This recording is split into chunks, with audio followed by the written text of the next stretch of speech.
सभी को नमस्कार। एजुकेशन जैम में विकास विशु पे। हेलो फ्रेंड्स, आप सभी को बता देना चाहता हूँ कि जो स्टूडेंट्स 2023 में या 2023 के बाद आने वाले बिहार बोर्ड का एग्ज़ाम क्लास 10वीं के देने वाले हैं, उन लोगों के लिए चैप्टर बहुत ही महत्वपूर्ण होगा, क्योंकि इस चैप्टर में हम लोग प्रकाश के प्रवर्तन तथा अपवर्तन जो है उसमें उनकी वस्तुनिष्ठ प्रश्नों को देखने वाले हैं, जो बहुत ही वीवीआई अर्थात बहुत ही महत्वपूर्ण है एग्जाम की दृष्टि से।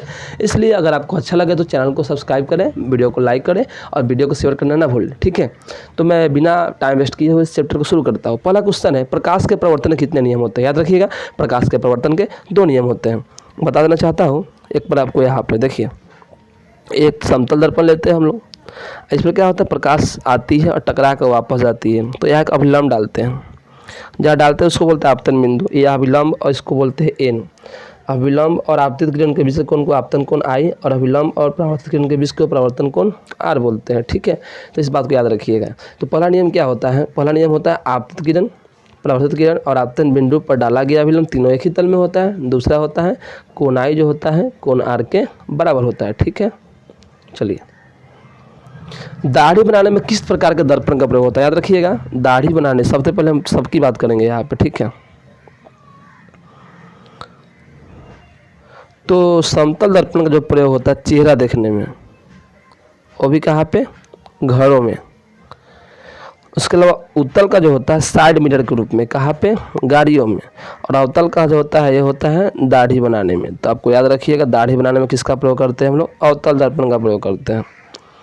अब समतल दर्पण द्वारा बना प्रतिबिंब होता है। समतल दर्पण द्वारा बना प्रतिबिंब हमेशा होता है आभासी। वाहनों के साइड मिरर के रूप में किस दर्पण का प्रयोग करता है? यही पड़े, वाहनों के साइड मिरर के रूप में उत्तल दर्पण का प्रयोग करते हैं। निम्न में कौन सा पदार्थ लेंस बनाने के लिए प्रयुक्त नहीं किया जाता है? मिट्टी। निम्न में किस दर्पण द्वारा वस्तु का बड़ा प्रतिबिंब बनता है? दर्पण में बड़ा प्रतिबिंब बनाने की बात करें तो होगा आपका अवतल। काल्पनिक प्रतिबिंब हमेशा बनता है, हमेशा सीधा ही बनता है, और वास्तविक होता है उल्टा। प्रकाश के अपवर्तन के भी 2 ही नियम होते हैं। लेंस में मुख्य पक्ष 2 होता है, क्योंकि उनमें क्या होता है, 2 ज्यामितीय सतहों से घिरे होते हैं। सरल सूक्ष्मदर्शी में किसका प्रयोग करते हैं? उत्तल लेंस का। कौन सा लेंस में वास्तविक और आभासी दोनों प्रकार के प्रतिबिंब बनता है? याद रखिएगा, अवतल लेंस, जो अवतल दर्पण है उत्तल लेंस की तरह काम करता है, तो इसका आंसर होगा उत्तल लेंस। लेंस की क्षमता का जैसे मात्रक होता है उसको हम बोलते हैं डायोप्टर। निर्गत किरण और अभिलंब के बीच के कोण को हम यहाँ बोलेंगे परावर्तन कोण। एक गोलीय दर्पण की वक्रता त्रिज्या क्या है? इसको सॉल्व करना है। एक गोलीय दर्पण की वक्रता त्रिज्या कितना है? अर्थात आर दिया है 20 सेंटीमीटर, और ए पूछ रहा है, तो r/2 बोले तो 10 सेंटीमीटर, ठीक है। तो इसका आंसर होगा 10 सेंटीमीटर। किसी पारदर्शी माध्यम में प्रकाश की किरणें गमन करती है? सभी को पता है, सीधी रेखा में। निर्वात प्रकाश की चाल 3 × 10⁸ मीटर पर सेकेंड। अवतल लेंस की जो क्षमता होती है आपका ऋणात्मक। उत्तल लेंस की जो क्षमता होती है धनात्मक। याद रखिएगा, अवतल लेंस की ऋणात्मक और उत्तल लेंस की धनात्मक। निम्न में किस दर्पण का दृष्टि क्षेत्र बड़ा होता है? ये बोले हैं उत्तल दर्पण का दृष्टि क्षेत्र क्या होता है? बड़ा होता है, क्योंकि यह दूर की वस्तु को छोटा करके दिखाता है। इसलिए वाहनों में साइड मिरर के रूप में उत्तल दर्पण का प्रयोग करते हैं। अवतल दर्पण के मुख्य फोकस पर रखे बीम का, देखिए अवतल दर्पण के मुख्य फोकस पे कर रहा है, अगर फोकस पे वस्तु को रहते हैं तो वो बनता है आपका अनंत पे। अवतल लेंस के सामने अनंत पर रखे बीम की प्रतिबिंब की स्थिति होती है। अनंत पर रखे बोल रहा है तो फोकस पे। किसी उत्तल लेंस की फोकस दूरी होती है, जब उत्तल लेंस की क्षमता धनात्मक होती है तो फोकस दूरी भी क्या होती है? धनात्मक। पानी से भरी बाल्टी की गहराई का कम मालूम पड़ना, ये सब क्वेश्चन आपको प्रकाश के अपवर्तन में पढ़ने हैं। तो प्रकाश के अपवर्तन का ये होता है। किसी गोलीय दर्पण की वक्रता त्रिज्या 50 सेंटीमीटर, फोकस दूरी क्या होगी? 50/2 अर्थात 25। प्रकाश की किरणों का पथ दर्शाने वाले चित्रों को कहते हैं। आपको मालूम है, जो प्रकाश की किरणों का पथ दर्शाती है उस चित्र को क्या कहते हैं हम लोग? किरण आरेख कहते हैं। सघन माध्यम प्रकाश की चाल विरल माध्यम की अपेक्षा, देखिए सघन माध्यम जो प्रकाश की चाल होती है विरल माध्यम की अपेक्षा क्या होती है? कम होती है। प्रकाश की किरणों के समूह को हम लोग किरण पुंज कहते हैं। प्रकाश गमन करता है सीधी रेखा में। गोलीय दर्पण के ध्रुव तथा वक्रता त्रिज्या से गुजरने वाली सीधी रेखा को कहते हैं। देखिए ध्रुव और कह रहा है वक्रता त्रिज्या, मतलब P से और C से जो गुजरता है उसको क्या कहते हैं? उसको हम मुख्य अक्ष कहते हैं। गोलीय दर्पण के प्रवर्तक पृष्ठ के केंद्र को दर्पण का कहा जाता है। देखिए गोलीय दर्पण के प्रवर्तक पृष्ठ के केंद्र को जो दर्पण है, देखिए जो दर्पण है इसका जो केंद्र होता है उसको हम क्या कहेंगे? ध्रुव बोलते हैं, सभी को पता है। वह गोलीय दर्पण जिसका प्रवर्तक पृष्ठ बाहर की तरफ वक्रित हो। वक्रित हो, ठीक है, मतलब बाहर की तरफ उभरा हुआ हो, परावर्तक पृष्ठ, यही है।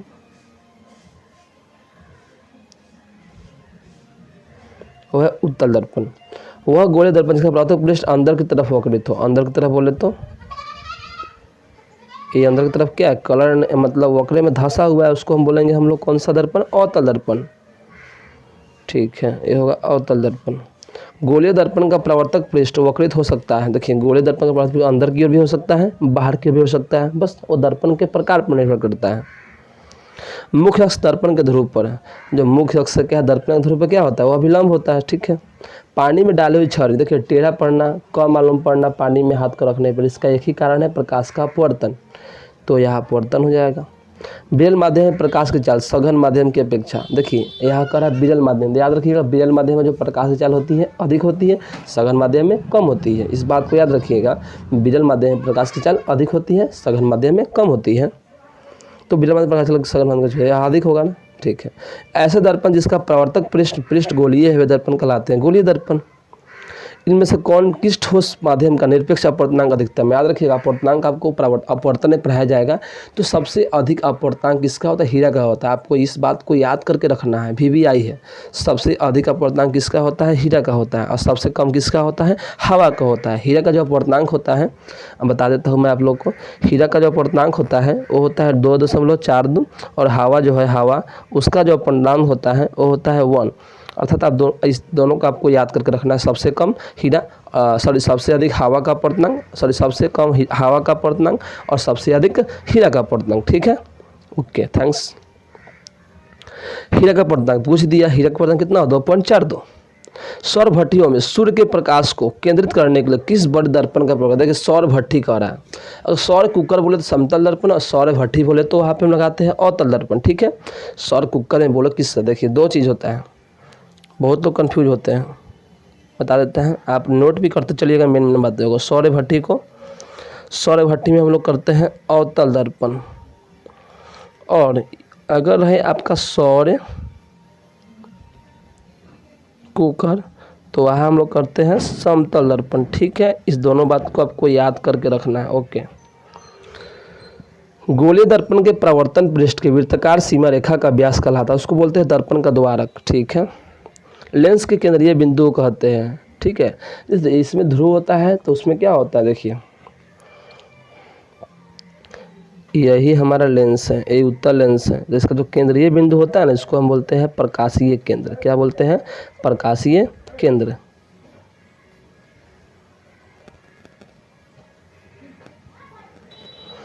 ठीक है, इसको बोलते हैं प्रकाशिक केंद्र।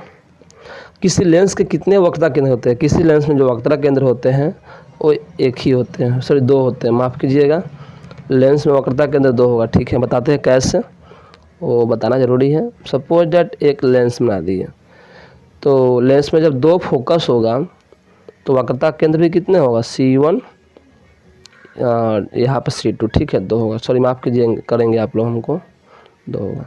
प्रत्येक लेंस के दो वक्रता केंद्र होते हैं, क्योंकि लेंस की एक सतह एक दूसरे से होते, देखिए लेंस की दो वक्र सतह होते हैं, लेंस की दो क्या होती वक्र सतह होती है, यही कारण है कि लेंस के दो वक्रता केंद्र भी होते हैं। किसी लेंस द्वारा उत्पन्न आवर्धन कैसे मात्रक, देखिए आवर्धन एक ऐसा राशि है जिसका कोई मात्रक होता ही नहीं है, क्योंकि आप जानते हैं आवर्धन में क्या होता है, देखिए आपको बताते हैं। आवर्धन में क्या होता है, m बराबर v/u, मात्रक मतलब होता है या तो मीटर में आए या तो सेकेंड में आए, तो दूरी की ये भी दूरी है, ये भी दूरी है, इसका मात्रक मीटर, इसका मात्रक मीटर, अगर दोनों कैंसिल हुआ तो 1 आया, और 1 किसी कैसे मात्रक तो होता नहीं है, अगर 7 आधारी मात्रक राशि देखते हैं तो, इसलिए कैसा राशि है, मात्रक विहीन है। और यह बहुत बड़े इंपॉर्टेंट क्वेश्चन भी है कि आवर्धन एक मात्रक विहीन राशि है, याद रखिएगा इसको, ठीक है, मात्रक विहीन, ठीक है। जब प्रकाश एक माध्यम दूसरे माध्यम में जाती है तब अपवर्तन होता है। अपवर्तन होने का एक ही कारण है, प्रकाश की चाल में परिवर्तन के कारण, अगर प्रकाश की चाल में परिवर्तन होता है इसलिए अपवर्तन होता है, ठीक है। किसी अवतल लेंस की फोकस दूरी होती है, अवतल लेंस, देखिए उत्तल लेंस की फोकस दूरी धनात्मक होती है, ये बता ही देते हैं आपको। अगर उत्तल बोले तो इसकी फोकस दूरी होगा पॉजिटिव, और अगर और लेंस की बात कर रहे हैं और अवतल बोले तो इसकी होगा माइनस, बताइए क्यों होगा, ठीक है, तो ऋणात्मक। किसी उत्तल दर्पण की फोकस दूरी होती है, देखिए उत्तल दर्पण की फोकस दूरी क्या होगा, धनात्मक होगा। ये किसी अवतल दर्पण की फोकस दूरी होती है, देखिए अवतल दर्पण की फोकस दूरी कह रहा है अवतल, तो अवतल दर्पण की फोकस दूरी क्या होती है, आप जानते हैं ऋणात्मक होती है। कारण क्या है, कारण बताते हैं।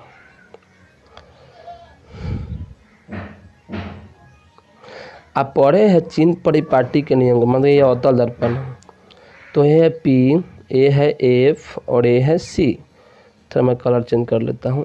तो आप पढ़े हैं किसके अनुसार, चिन्ह परिपाटी के नियम के अनुसार। क्या पढ़े हैं कि अगर दाहिने तरफ होता है तो प्लस, बाएं तरफ है तो माइनस, और यहाँ अवतल दर्पण है और F कहाँ है, बाएं तरफ है, इसलिए इसका फोकस दूरी क्या होगा, ऋणात्मक होंगे। ठीक है।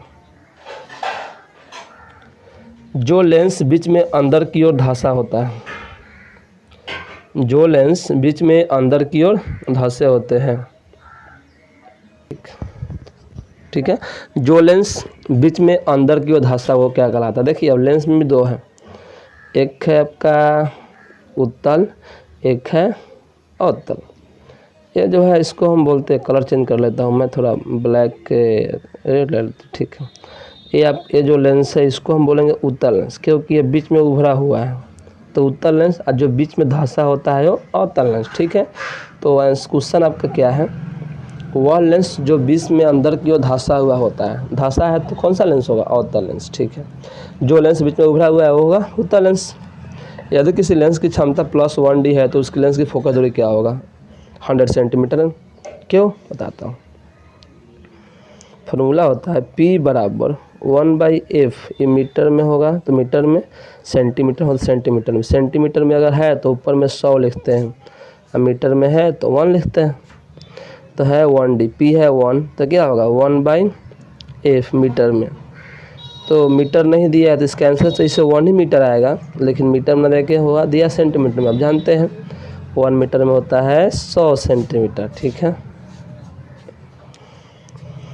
अवतल लेंस को निम्न में से किस एक अन्य नाम से जाना जाता है। देखिए अवतल लेंस को हम लोग एक प्रकार से, देखिए आप पढ़े होंगे, अवतल दर्पण को हम लोग अभिसारी दर्पण कहते हैं और उत्तल दर्पण को अपसारी दर्पण कहते हैं।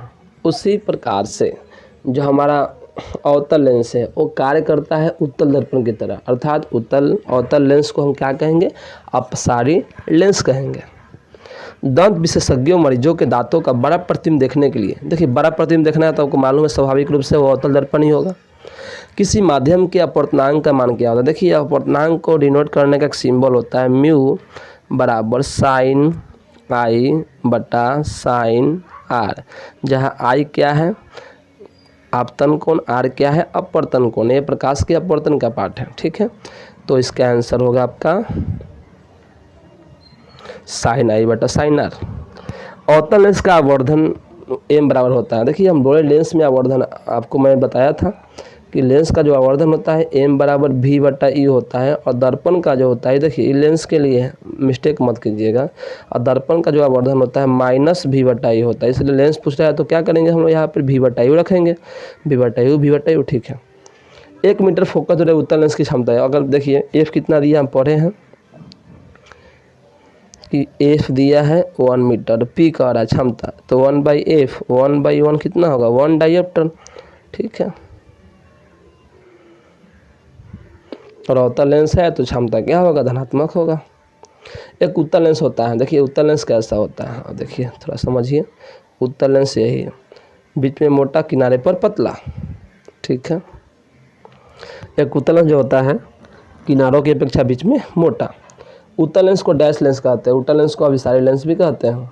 किसी लेंस के द्वारा सिर्फ काल्पनिक प्रतिबिंब बनता है, अवतल लेंस। किसी शब्दकोश में पाए गए छोटे अक्षरों को पढ़ते समय आप कौन सा लेंस पसंद करेंगे। प्रवर्तन के नियम से निर्धारित होता है, प्रवर्तन के नियम को मालूम है, जो आपतन कोण होता है प्रवर्तन कोण के बराबर होता है। गोलीय दर्पण में फोकसांतर में वक्रता त्रिज्या, मतलब F और R में, F और R में आपको मालूम है एक क्या संबंध है, तो क्या होता है R बराबर 2 और F। ठीक है, तो इसका आंसर होगा, देखते हैं कौन सा होगा, R बराबर 2F, मतलब R बराबर 2F, F बराबर R/2। ठीक है। किसी दर्पण के सामने आप चाहे जितनी दूरी पर खड़े हो आपका प्रतिबिंब सीधा ही बनता है, समतल दर्पण है, सीधा हमेशा अगर प्रतिबिंब बन गया तो वह दर्पण क्या है बताइए, या तो समतल होगा या तो उत्तल होगा। ठीक है। टॉर्च, सर्च लाइट तथा वाहनों के अग्रदीप में प्रकाश मानता, देखिए ये प्रयोग हो गया, अवतल दर्पण का सब प्रयोग है। ठीक है। टॉर्च में, सर्च लाइट में, वाहनों में, या डॉक्टर के द्वारा क्या करने में, दांतों को देखने में, या सौर भट्टियों में। ठीक है ना, ये सब अवतल दर्पण का प्रयोग इसमें होता है। अवतल दर्पण के ध्रुव और मुख्य फोकस के बीच रखे बीम का प्रतिबिंब की प्रकृति क्या होगा। देखिए हम थोड़ा इसको बनाते हैं, इस पर कलर बदलते हैं। क्या कलर है, अवतल दर्पण के ध्रुव, देखिए सॉरी दर्पण है, दर्पण लेंगे, अवतल दर्पण, ये आपका हो गया अवतल दर्पण। कलर चेंज करता हूँ मैं, हाँ, PFC आपका ध्रुव और मुख्य फोकस। देखिए अब P और F के बीच अगर वस्तु को रखते हैं ना तो अनंत और P और F के बीच अगर रखते हैं वस्तु को तो वो बनता है दर्पण के पीछे, और दर्पण के पीछे जब बन गया तो होगा आपका आभासी होगा और बड़ा होगा, अर्थात सीधा होगा। आभासी जब होगा तो सीधा होगा। ठीक है, तो इसका आंसर होगा आभासी और सीधा। देखिए आभासी एवं सीधी। ठीक है। वास्तविक प्रतिबिंब का आवर्धन होता है, प्रतिबिंब कोई भी वास्तविक प्रतिबिंब का आवर्धन होता है। ठीक है। देखिए वास्तविक, जैसे आवर्धन का फॉर्मूला क्या होता है आपको मालूम है, वास्तविक प्रतिबिंब जो होगा उल्टा होगा, उल्टा होता है, आवर्धन क्या होगा, ऋणात्मक। आभासी एवं सीधा प्रतिबिंब का आवर्धन होता है, आभासी होगा तो धनात्मक, सीधा होगा तो ऋणात्मक। सॉरी माफ़ कीजिएगा आप लोग, आभासी एवं सीधा दोनों का पूछ रहा है। ठीक है, धनात्मक होगा, दोनों लेंगे तो माइनस प्लस माइनस माइनस होगा, कट जाएगा ना। ठीक है। अवतल दर्पण से परावर्तन के बाद किरण किस बिंदु से गुजरती है। देखिए अवतल दर्पण से परावर्तन के बाद किरण F से गुजरती है।